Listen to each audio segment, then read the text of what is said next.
যে যা চিন্তা করব, যা বিশ্বাস করব, তার সঙ্গে প্রমাণ চাই। এইটা তাহলে বিজ্ঞানের একটা বুনিয়াদী কথা।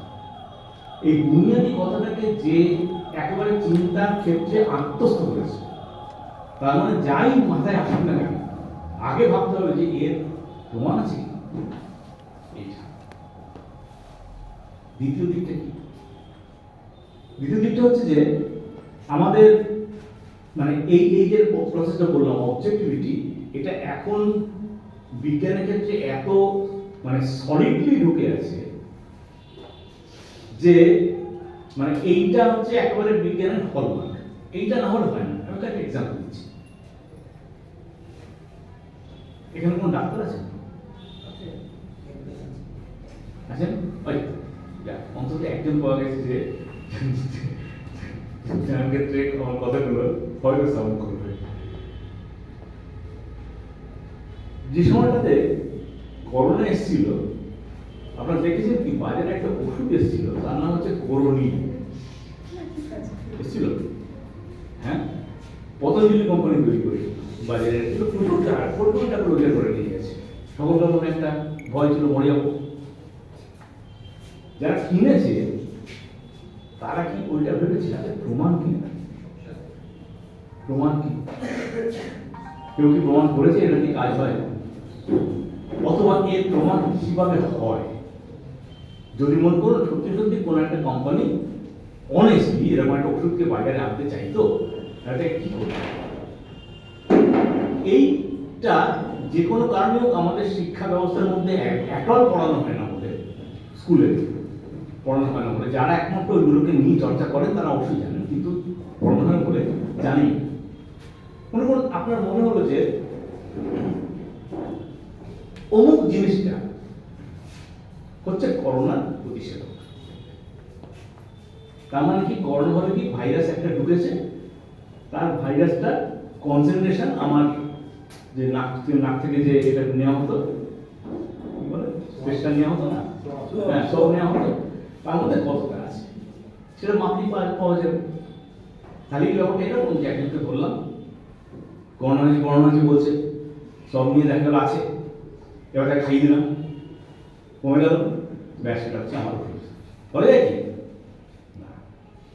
কেন বলা যায় না? বলা যায় না তার কারণ হচ্ছে যে সেই কমে যে গেল, যদি কমে গিয়ে থাকে তাহলে সেটা নানা কারণে কমে যেতে পারে। তার নিজস্ব বডি রেজিস্ট্যান্স হতে পারে, হ্যাঁ, নানা বিভিন্ন কারণে কমে যেতে পারে। সেটা ওই ওষুধটার জন্যই কমে গেল, এর কোনো প্রমাণ নেই। প্রমাণ কি করে করবো?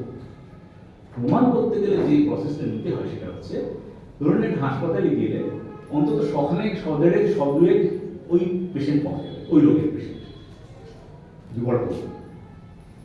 জোগাড় করে তাকে দুভাগে ভাগ করবো। একটা ভাগে 100, একটা ভাগে 100। একটা ভাগকে বলে এক্সপেরিমেন্টাল গ্রুপ, আর একটা ভাগকে বলে কন্ট্রোল গ্রুপ। এক্সপেরিমেন্টাল গ্রুপে ওষুধটা খাওয়ালাম, কন্ট্রোল গ্রুপে ওষুধটা খাওয়ালাম না। তারপরে আমি সকলকারই নাককে সব দিলাম, তারপরে মেপে দেখলাম যে কার কতটা ভাইরাস কনসেন্ট্রেশন আছে। কনভিনসিং তো নাকি? না, এটা হবে না। এটা হবে না কেন? না, যে লোকটা মাপছে, যে লোকটা নাক থেকে সব নিয়ে তারপরে মাপছে, সে যদি মনে করে যে এটা ওষুধ, তার মাপের ক্ষেত্রে কিন্তু তার মনের যে বিশ্বাসটা, তার মাপটাকে কিন্তু প্রভাবিত করবে। সেটা করতে দেওয়া যায় না। অবজেক্টিভিটি বুঝতে পারছেন? অবজেক্টিভিটি মানে আমার মনের বিশ্বাস আমার মাপাটাকে যেন কোনোভাবে প্রভাবিত করতে না পারে। এটা করার জন্য কি করা হয়? যে এক্সপেরিমেন্টটা করছে আর যে মাপার কাজটা করছে দুটো আলাদা লোক, এবং যে মাপার কাজটা করছে সে জানবেও না যেটাকে আমি মাপছি সেটা এই গ্রুপ থেকে এসেছে, ওই গ্রুপ থেকে এসেছে। এমনভাবে করা হয় যাতে জানতে পারবে না, ফলে তার মনের বিশ্বাসটা তার মেজারমেন্টকে কোনোভাবে এফেক্ট করতে পারবে না। বুঝে গেল? মনে হচ্ছে নাকি? এটাও বলো না কেন? না, যে পেশেন্ট সে যদি দেখে ওই পেশেন্টটা ওকে খাওয়ালো ওষুধটা আর আমার খাওয়ালো না, তা আমি বেশি মরে যাবো। এই যে আমি মরে যাবো ভাবাটা তার কিন্তু স্বাস্থ্যটাকে এফেক্ট করবে, তাই না? সেটাকেও করতে দেওয়া যাবে না। অর্থাৎ এক্সপেরিমেন্টাল এবং এক্সপেরিমেন্টেড দুজনের মনের অবস্থাটা কিন্তু তার রেজাল্টকে এফেক্ট করতে দেওয়া যাবে না। কি করা সেই জন্য না, এক্সপেরিমেন্টাল গ্রুপকে তাকে ওষুধটা খাওয়ানো হলো, আর এক্সপেরিমেন্টাল গ্রুপ যেটা নয় কন্ট্রোল গ্রুপ, তাকে এমন একটা জিনিস খাওয়ানো হলো যেটা ওষুধটার মতো দেখতে, শুনতে, স্বাদ, কিন্তু সেটা ওষুধটা নয়। এটাকে বলে প্লেসিবো। সেও মনে করে যে ওষুধ খাচ্ছি। এরপরে যদি আমরা সেটাকে পরীক্ষা করি, তারও পরীক্ষার নানাবিধ স্ট্যাটিস্টিক্যাল উপায় আছে। কারণ মনে রাখবেন, যেটা ওষুধ নয়, ভুল ওষুধ, সেটা খাওয়ালে কিন্তু কিছু কিছু লোক সেরে যাবে। আবার যে অ্যাকচুয়ালি ওষুধ, সেটা খাওয়ালে কিন্তু কিছু লোক মরে যাবে।